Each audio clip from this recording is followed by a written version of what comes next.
രക്ഷയുടെ പാതയിൽ. ഈശോ മിശിഹായ്ക്ക് സ്തുതിയായിരിക്കട്ടെ, ഇപ്പോഴെപ്പോഴും സ്തുതിയായിരിക്കട്ടെ.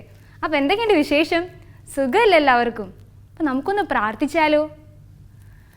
ഹൃദയത്തിൻ്റെ രാജാവായ യേശുവേ, അങ്ങ് ഞങ്ങളിൽ വന്നു നിറയണമേ.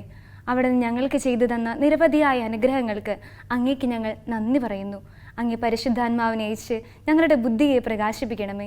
കാവൽ മാലാഖയെ ഞങ്ങൾക്ക് കൂട്ടായി നൽകണമേ. ആമേൻ. അപ്പോൾ എന്തൊക്കെയായിരുന്നു കഴിഞ്ഞ ഒരാഴ്ചത്തെ പരിപാടി? വീട്ടിലിരുന്ന് പാഠപുസ്തകം വായിച്ച ഈശോയുടെ നല്ല കുട്ടികളൊക്കെ ഒന്ന് കൈവക്കിക്കേ. അമ്പോ അടിയോടി എല്ലാവരും വായിച്ചിട്ടുണ്ടോ? Very good. അപ്പോൾ കഴിഞ്ഞ ക്ലാസ്സിൽ നമ്മൾ എടുത്ത പാഠം ഏതായിരുന്നു?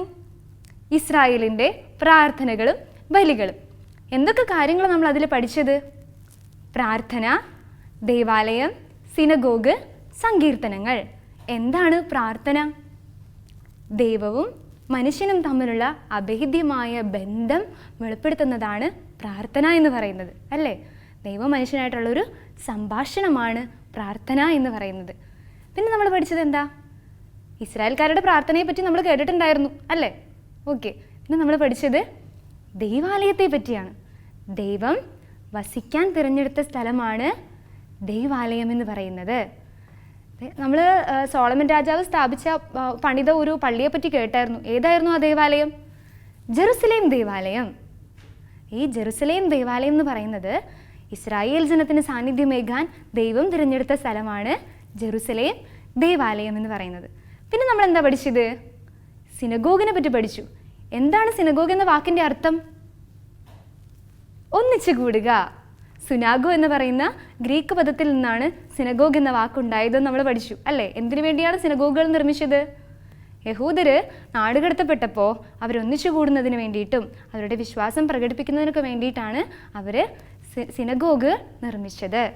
ദേവാലയവും ബലിയർപ്പണമൊക്കെ ഇല്ലാതായപ്പോൾ അവരുടെ വിശ്വാസ ജീവിതം പരിപോഷിപ്പിക്കുന്നതിന് വേണ്ടിയിട്ട് അവർ കണ്ടുപിടിച്ച മാർഗമാണ് സിനഗോഗ് എന്ന് നമ്മൾ പഠിച്ചു. പിന്നെ നമ്മൾ വന്നത് ഏതിലേക്കായിരുന്നു? സങ്കീർത്തനങ്ങൾ. ഇസ്രായേൽക്കാരുടെ ജീവിത സാഹചര്യങ്ങളിൽ രൂപം കൊണ്ട പ്രാർത്ഥനാ ഗീതങ്ങളാണ് സങ്കീർത്തനങ്ങളെന്ന് നമ്മൾ പഠിച്ചു. ആരാണ് സങ്കീർത്തനങ്ങൾ എഴുതിയതെന്നാണ് കഴിഞ്ഞ ക്ലാസ്സിൽ കേട്ടത്? ദാവീദ് രാജാവ്, അല്ലേ? നമ്മൾ പറഞ്ഞു 150 അധ്യായങ്ങളടങ്ങിയ ബൈബിളിലെ ഏറ്റവും വലിയ പുസ്തകമാണ് സങ്കീർത്തനം. സങ്കീർത്തനങ്ങളുടെ ഉള്ളടക്കത്തിൻ്റെ അടിസ്ഥാനത്തിൽ 3 ഗണമായിട്ട് സങ്കീർത്തനങ്ങൾ തിരിച്ചിട്ടുണ്ട്. സ്തുതിഗീതങ്ങൾ, വിലാപ കീർത്തനങ്ങൾ, കൃതജ്ഞതാ കീർത്തനങ്ങൾ. ഇതൊക്കെയാണ് നമ്മൾ കഴിഞ്ഞ ക്ലാസ്സിൽ പഠിച്ചത്, അല്ലേ? ഈ ക്ലാസ്സിൽ നമ്മൾ പഠിക്കാൻ പോകുന്നത് ബലികൾ, സാബത്ത് ആചരണം, ജൂബിലി ആചരണം, സഭയിലെ ദൈവാലയങ്ങളും ആചരണങ്ങളും. ഈ 4 ടോപ്പിക്കുകളിലൂടെയാണ് ഇന്ന് നമ്മൾ കടന്നു പോകുന്നത്. ബലികൾ എന്ന് പറയുമ്പോൾ തന്നെ ആദ്യം നമ്മുടെ മനസ്സിലേക്ക് ഓടി വരുന്നത് എന്തായിരിക്കും? മോറിയ മലയിലേക്ക് ഇസഹാക്കിനെ ബലിയർപ്പിക്കാനായിട്ട് അബ്രഹാം കൊണ്ടുപോയ സംഭവമാണ് നമുക്ക് ഓർമ്മ വരുന്നത്, അല്ലേ? അപ്പോൾ ബലികൾ എന്ന് പറയുന്നത് ഇസ്രായേൽക്കാരുടെ ജീവിതത്തിൽ പണ്ട് മുതലേ ഉണ്ടായിരുന്ന ഒരു സംഭവമായിരുന്നു, അല്ലേ? എന്തൊക്കെ ബലികളെ പറ്റി നമ്മൾ കേട്ടിട്ടുണ്ട്? സമാധാന ബലി, പാപപരിഹാര ബലി, പ്രായശ്ചിത്ത ബലി, ധാന്യബലി, ദഹനബലി, അങ്ങനെ ഒത്തിരി ബലികളെ പറ്റി നമ്മൾ കേട്ടിട്ടുണ്ട്, അല്ലേ? ഈ ബലികളൊക്കെ ഇസ്രായേൽക്കാരുടെ ജീവിതത്തിൽ ഉണ്ടായിരുന്നതാണ്, അല്ലേ?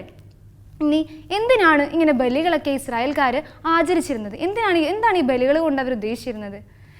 ദൈവത്തിന് ആരാധനയും സ്തുതികളും അർപ്പിക്കുന്നതിനും ദൈവം നൽകിയ അനുഗ്രഹങ്ങൾക്ക് കൃതജ്ഞത, നന്ദി പ്രകാശിപ്പിക്കുന്നതിനും തങ്ങൾ ചെയ്തു പോയ തെറ്റുകൾക്ക് പാപപരിഹാരം അനുഷ്ഠിക്കുന്നതിനും പിന്നെ ദൈവത്തിൽ നിന്ന് അനുഗ്രഹങ്ങൾ പ്രാപിക്കുന്നതിന് വേണ്ടിയാണ് അവർ ബലികൾ ആചരിച്ചിരുന്നത്.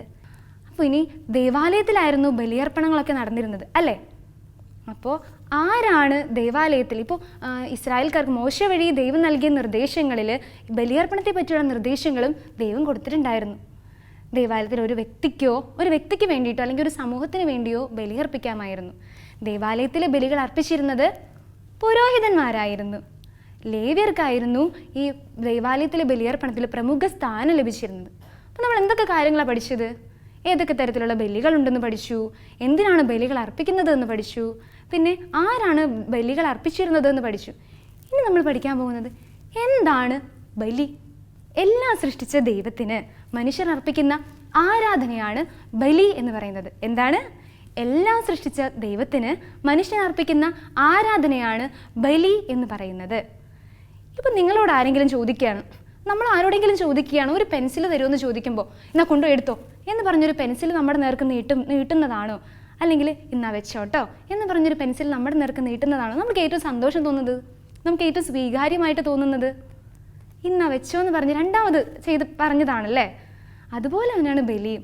ദൈവത്തിന് സ്വീകാര്യമായ ബലി എന്ന് പറയുന്നത് നമ്മൾ എത്ര എണ്ണം കാഴ്ചവെക്കുന്നു എന്നതിലല്ല, നമ്മൾ എന്ത് മനോഭാവത്തോടു കൂടെയാണ് ബലി അർപ്പിക്കുന്നത് എന്നതിലാണ് ബലിയുടെ മഹത്വം ഇരിക്കുന്നത്.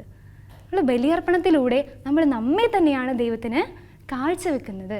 ഇനി നമ്മൾ പഠിക്കാൻ പോകുന്നത് സാബത്ത് ആചരണം. സാബത്ത് എന്ന് നമ്മൾ കുറേ കേട്ടിട്ടുണ്ട് അല്ലേ.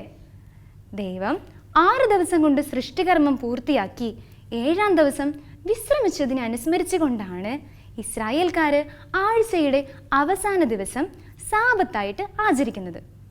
സാബത്ത് ദിവസം വളരെ വിശുദ്ധമായിട്ട് ആചരിക്കണമെന്ന് ദൈവം നിർദ്ദേശിച്ചിരുന്നു. സാബത്ത് എന്ന വാക്ക് ഹീബ്രു പദമാണ്. സാബത്ത് എന്ന വാക്കിൻ്റെ അർത്ഥം എന്താണെന്നറിയാവോ? വിശ്രമിക്കുക അല്ലെങ്കിൽ വിരാമമിടുക എന്നതൊക്കെയാണ് സാബത്ത് എന്ന വാക്കിൻ്റെ അർത്ഥം. ദൈവം മോശ വഴി നൽകിയ കൽപ്പനകളിൽ 3-ാമത്തെ പ്രമാണം ഇങ്ങനെയായിരുന്നു: കർത്താവിൻ്റെ ദിവസം പരിശുദ്ധമായി ആചരിക്കണം. ദൈവം അവരോട് കൽപ്പിച്ചു, കർത്താവിൻ്റെ ദിവസം, നിന്റെ ദൈവമായ കർത്താവിൻ്റെ ദിവസം പരിശുദ്ധമായി വിശുദ്ധമായി ആചരിക്കണമെന്ന് ഓർക്കുക. അന്ന് 6 ദിവസം നീ അധ്വാനിച്ചു, എല്ലാ ജോലികളും ചെയ്തു. പക്ഷേ 7-ാമത്തെ ദിവസം നിന്റെ ദൈവമായ കർത്താവിൻ്റെ സാബത്താണ്. അന്ന് നീയോ നിന്റെ മകനോ മകളോ നിന്റെ ദാസനോ ദാസിയോ അല്ലെങ്കിൽ നിന്റെ വീട്ടിൽ നിന്റെ വളർത്തുന്ന ഏതെങ്കിലും മൃഗങ്ങളോ അല്ലെങ്കിൽ നിന്റെ വീട്ടിൽ താമസിക്കാൻ വരുന്ന പരദേശിയോ ആരും ഒരു വേല പോലും ചെയ്യരുത്. അന്ന് അത് വിശുദ്ധ ദിവസമായിട്ട് വേണം ആചരിക്കാൻ. അങ്ങനെ ദൈവം മോശ വഴി നൽകിയ കൽപ്പനകളിൽ കർത്താവിൻ്റെ ദിവസം പരിശുദ്ധമായിട്ട് ആചരിക്കണമെന്ന് നിഷ്കർഷിച്ചിരുന്നു. അങ്ങനെ ഇസ്രായേൽ ജനത സാബത്ത് ദിവസം വളരെ ദൈവാരാധനയ്ക്ക് വേണ്ടിയിട്ടുള്ളൊരു ദിവസമായിരുന്നു. ഇസ്രായേൽ ജനതയെ സംബന്ധിച്ചിടത്തോളം സാബത്ത് ദിവസം എന്ന് പറയുന്നത് അവരന്ന് എങ്ങനെയൊക്കെയാണ് ആഘോഷിച്ചതെന്നറിയാവോ? അവർക്കന്ന് സന്തോഷത്തിൻ്റെ ദിവസമായിരുന്നു. അന്ന് അവർക്ക് ദൈവത്തെ ശുശ്രൂഷിക്കുന്നതിന് വേണ്ടിയിട്ടുള്ള, ദൈവത്തെ ആരാധിക്കുന്നതിന് വേണ്ടിയിട്ടുള്ള ദിവസമായിരുന്നു. അന്ന് അവർ വേറെ ജോലികളൊന്നും ചെയ്യാതെ വിശ്രമിക്കുന്ന ദിവസം കൂടിയായിരുന്നു സാബത്ത് ദിവസം എന്ന് പറയുന്നത്. ഇനി നമ്മൾ അടുത്ത ടോപ്പിക്കിലേക്ക് പോവുകയാണ്, ജൂബിലി ആചരണം. ഇസ്രായേൽക്കാർ, നമ്മൾ ഒത്തിരി ജൂബിലി എന്ന് കേട്ടിട്ടുണ്ട് അല്ലേ? എന്തൊക്കെ ജൂബിലിനെ പറ്റി കേട്ടിട്ടുണ്ട്? Silver jubilee, golden jubilee, diamond, platinum, അങ്ങനെ ഒത്തിരി ജൂബിലികളൊക്കെ പറ്റി കേട്ടിട്ടുണ്ട്. എന്താണ് ജൂബിലി? ഒരു ഇവൻറ്റിൻ്റെ ആനിവേഴ്സറിനെയാണ് നമ്മൾ ജൂബിലി എന്ന് പറയുന്നത് അല്ലേ? വെഡ്ഡിങ് ആനിവേഴ്സറി, 25-ാമത് വെഡ്ഡിങ് ആനിവേഴ്സറി, അല്ലെങ്കിൽ പള്ളി നിർമ്മിച്ചിട്ട് 25 വർഷം കഴിയുമ്പോൾ ഒരു ജൂബിലി നമ്മൾ ആഘോഷിക്കും. അല്ലെങ്കിൽ അച്ഛന്മാർ 25 വർഷം കഴിഞ്ഞ് പട്ടം പൂർത്തിയാക്കിയിട്ട് 25 വർഷമായപ്പോൾ നമ്മൾ ജൂബിലി ആഘോഷിക്കും. അങ്ങനെ ഒത്തിരി ജൂബിലി ആഘോഷങ്ങളെ പറ്റി കേട്ടിട്ടുണ്ട്. എന്താണ് ഇസ്രായേൽക്കാരെങ്ങനെയാണ് ഇപ്പോൾ ജൂബിലി ആഘോഷിച്ചിരുന്നത്? ഒരു സംശയമുണ്ടല്ലേ? അതായത് ഇസ്രായേൽക്കാരുടെ ജീവിതത്തിൽ വളരെ പ്രാധാന്യമുള്ള ദിവസമായിരുന്നു ഈ ജൂബിലി ആചരണം എന്ന് പറയുന്നത്. അതായത് കാനാൻ ദേശത്തേക്ക് എത്തിച്ചേരുമ്പോൾ അവർ ചെയ്യേണ്ട കുറച്ച് കാര്യങ്ങളെപ്പറ്റി ദൈവം അവരോട് കുറച്ച് കാര്യങ്ങൾ പറഞ്ഞിട്ടുണ്ടായിരുന്നു. എന്താണെന്ന് വെച്ച് കഴിഞ്ഞാൽ, ആദ്യത്തെ 6 വർഷം നിങ്ങൾ കൊയ്യുകയും വിതയ്ക്കുകയൊക്കെ ചെയ്തുകൊള്ളുക. ആദ്യത്തെ 6 വർഷത്തെ വിതയ്ക്കലിനും കൊയ്യലിനൊക്കെ ശേഷം 7-ാമത്തെ വർഷം നിങ്ങൾ സാബത്ത് വർഷമായിട്ട് ആചരിക്കണം. ഏത് വർഷമാണ്? സാബത്ത് വർഷം. അങ്ങനെ 7 സാബത്ത് വർഷങ്ങൾ കഴിഞ്ഞു വരുന്ന വർഷം, അതായത് 7 × 7 49 കഴിഞ്ഞു വരുന്ന വർഷം, അതായത് 50-ാമത്തെ വർഷം നിങ്ങൾ ജൂബിലി വർഷമായിട്ട് ആചരിക്കണം. മനസ്സിലായി ഏതാണ് ജൂബിലി വർഷം എന്ന്? അതായത് 7 സാബത്ത് വർഷങ്ങൾ കഴിഞ്ഞു വരുന്ന വർഷം നിങ്ങൾ ജൂബിലി വർഷമായിട്ട് ആചരിക്കണം. അന്നത്തെ ദിവസം എങ്ങനെയാണ് ആചരിക്കേണ്ടത് എന്നുള്ള കാര്യങ്ങളൊക്കെ നമ്മുടെ ബൈബിളിൽ ലേവ്യരുടെ പുസ്തകത്തിൽ ഡീറ്റെയിൽ ആയിട്ട് 25-ാമത്തെ അധ്യായത്തിൽ സാബത്ത് വർഷത്തെ പറ്റിയും ജൂബിലി വർഷത്തെയൊക്കെ പറ്റി കൊടുത്തിട്ടുണ്ട് കേട്ടോ. നിങ്ങൾ വായിക്കണം. അന്നത്തെ ദിവസം വിശുദ്ധമായിട്ട് ആചരിക്കേണ്ടത് എങ്ങനെയാണെന്നൊക്കെ ദൈവം അവർക്ക് നിർദ്ദേശങ്ങൾ കൊടുക്കുന്നുണ്ട്. ഇനി ഈ ജൂബിലി വർഷത്തിൻ്റെ പ്രത്യേകത എന്ന് വെച്ച് കഴിഞ്ഞാൽ അന്ന് നമ്മൾ എന്തൊക്കെയാണ് ചെയ്യേണ്ടതെന്ന് അറിയാവോ? അതായത് ഈ ഭൂമിയുടെ അവകാശി എന്ന് പറഞ്ഞാൽ നമ്മൾ നമ്മുടെ വീട്ടിലിരിക്കുമ്പോൾ നമ്മുടെ വീടാണെന്ന് പറഞ്ഞിരിക്കൂലേ? പക്ഷേ ഈ ഭൂമിയുടെ അവകാശി എന്ന് പറയുന്നത് ദൈവമാണ്. നമ്മളൊക്കെ ആരാണ്? അവിടെ താമസിക്കാൻ വന്ന പരദേശികളും കുടികിടപ്പുകാരൊക്കെയാണ് നമ്മൾ. അപ്പോൾ ആ ഭൂമിക്ക് വേണ്ടി നമ്മൾ പരസ്പരം പോരടിക്കരുത്, മല്ലിടരുതെന്നും പരസ്പരം സാഹോദര്യം നിലനിർത്തണമെന്നൊക്കെ ദൈവം നമ്മളെ ഓർമ്മിപ്പിക്കുന്ന ഒരു ദിവസം കൂടിയാണ് ഈ ജൂബിലി വർഷം എന്ന് പറയുന്നത്. ഇനി നമ്മൾ അടുത്ത ടോപ്പിക്കിലേക്ക് പോവുകയാണ്, സഭയിലെ ദേവാലയങ്ങളും ആചരണങ്ങളും. ടീച്ചറിന് ചെറുതായിരുന്ന സമയത്ത് ഒരു ഡൗട്ട് ഉണ്ടായിരുന്നു. ഇസ്രായേൽ ജനത ദൈവത്തിൻ്റെ ജനമാണ് അല്ലേ? അപ്പം നമ്മളോ? നമ്മൾ ഇസ്രായേൽ ജനമാണോ? അല്ലെ നമ്മൾ ദൈവത്തിൻ്റെ ജനം അല്ലേ? അപ്പോഴാണ് ഈ ക്ലാസ്സിലേക്ക് വന്നപ്പോഴൊക്കെയാണ് നമുക്കതിൻ്റെ അർത്ഥം മനസ്സിലായത്. എന്താണെന്നറിയാവോ? പുതിയ ദൈവജനം എന്ന് പറയുന്നത് സഭയാണ്. നമ്മൾ സഭയിലെ അംഗമാണ് അല്ലേ? സഭയിലെ ദൈവാരാധനയ്ക്കുള്ള സ്ഥലമാണ് ദേവാലയം. നമ്മളും ദൈവാലയത്തിൽ പോയി പ്രാർത്ഥിക്കുന്നവരാണ് അല്ലേ? ദൈവാലയത്തിലാണ് ബലിയർപ്പണവും തിരുക്കർമ്മങ്ങളും ഒക്കെ നടക്കുന്നത്, ദൈവാലയത്തിലാണ് അല്ലേ? ഈ ദൈവാലയത്തിൽ ദൈവത്തിന് മുൻപിൽ, ഈ ബലിപീഠത്തിന് മുൻപിൽ ഒന്നിച്ചു കൂടുന്നവരെയാണ് ദൈവജനം എന്ന് പറയുന്നത്. നമ്മളും ദൈവജനമാണ്. അങ്ങനെ ദൈവജനമായിരിക്കുമ്പോൾ നമ്മൾ എന്താ ചെയ്യേണ്ടത്? ദൈവത്തിൻ്റെ ദിവസം പരിശുദ്ധമായി ആചരിക്കുക. പിന്നെ ദേവാലയത്തിൽ ഭയഭക്തി ആദരവോടുകൂടെ വ്യാപരിക്കുക. നമ്മളും ദൈവത്തിൻ്റെ സ്വന്തം ജനമാണ് അല്ലേ? പിന്നെ നമ്മൾ പഠിച്ചു ഇസ്രായേൽക്കാരുടെ സാബത്ത് ആചരണം എന്ന് പറയുന്നത് ആഴ്ചയുടെ അവസാന ദിവസമാണെന്ന്. പക്ഷെ അത് നമ്മളിലേക്ക് വന്നപ്പോഴേക്കും നമ്മൾ ആഴ്ചയുടെ ആദ്യ ദിവസമായ ഞായറാഴ്ചയാണ് സാബത്ത് ദിവസമായിട്ട് ആചരിക്കുന്നത്. അതെന്തുകൊണ്ടാണ് സഭയിൽ അങ്ങനെ ആചരിക്കുന്നത്? അതായത് ഈശോ മരിച്ച് ഉയർത്തെഴുന്നേറ്റത് ഒരു ഞായറാഴ്ചയാണ് അല്ലേ? ഈ ഉയർത്തെഴുന്നേൽപ്പിനെ അനുസ്മരിച്ചു കൊണ്ടാണ് ഞായറാഴ്ച ദിവസം സഭയിൽ വിശുദ്ധ ദിനമായിട്ട് ആചരിക്കുന്നത്. അപ്പം മനസ്സിലായോ? ഓക്കെ. അപ്പോൾ വിശുദ്ധ ദിനമായ ഞായറാഴ്ച നമ്മൾ എന്തൊക്കെ കാര്യങ്ങളാണ് ചെയ്യേണ്ടത്? നമ്മൾ വിശുദ്ധ ദിനമായിട്ട് ആചരിക്കുന്നതിന് വേണ്ടി എന്തൊക്കെ കാര്യങ്ങൾ നമുക്ക് ചെയ്യാം? നമ്മളുടെ എല്ലാവരുടെയും ഇടവക ദേവാലയത്തിൽ പോയി ബലിയർപ്പണത്തിൽ പങ്കുകൊണ്ട് പരസ്നേഹ പ്രവർത്തികളിലും നന്മ പ്രവർത്തികളിലൊക്കെ വ്യാപരിച്ച് ഈശോയെ പറ്റി കേട്ടും സഭയെ പറ്റിയൊക്കെ പഠിച്ചുമൊക്കെയാണ് ഈ ഞായറാഴ്ച ദിവസം നമ്മൾ വിശുദ്ധമായിട്ട് ആചരിക്കേണ്ടത്. ഈ ആഴ്ചത്തെ നിങ്ങളുടെ ആക്ടിവിറ്റി എന്ന് പറയുന്നത് സാബത്ത് ദിവസമായ ഞായറാഴ്ച വിശുദ്ധ ദിനമായി ആചരിക്കാൻ എന്തൊക്കെ നന്മ പ്രവർത്തികളാണ് നമ്മൾക്ക് ചെയ്യാൻ സാധിക്കുന്നത് എന്നെഴുതി ടീച്ചറിന് അയച്ചു കൊടുക്കണം കേട്ടോ. ഇതാണ് ഈ ആഴ്ചത്തെ നിങ്ങളുടെ ആക്ടിവിറ്റി.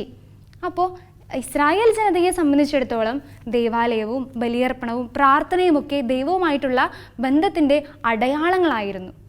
നമ്മളെ സംബന്ധിച്ചിടത്തോളം ദേവാലയം എന്ന് പറയുന്നത് ദൈവസാന്നിധ്യത്തിൻ്റെ അടയാളമാണ്. അപ്പം നമ്മൾ ഈശോ വന്നപ്പോൾ ഈശോയുടെ വരവോടുകൂടി കുറേ കാര്യങ്ങൾക്കൊക്കെ നമ്മൾക്ക് ഇവിടെ സാബത്ത് ആചരണങ്ങളിലൊക്കെ തന്നെ കുറച്ച് കാര്യങ്ങളിലൊക്കെ വ്യത്യസ്തത വന്നു.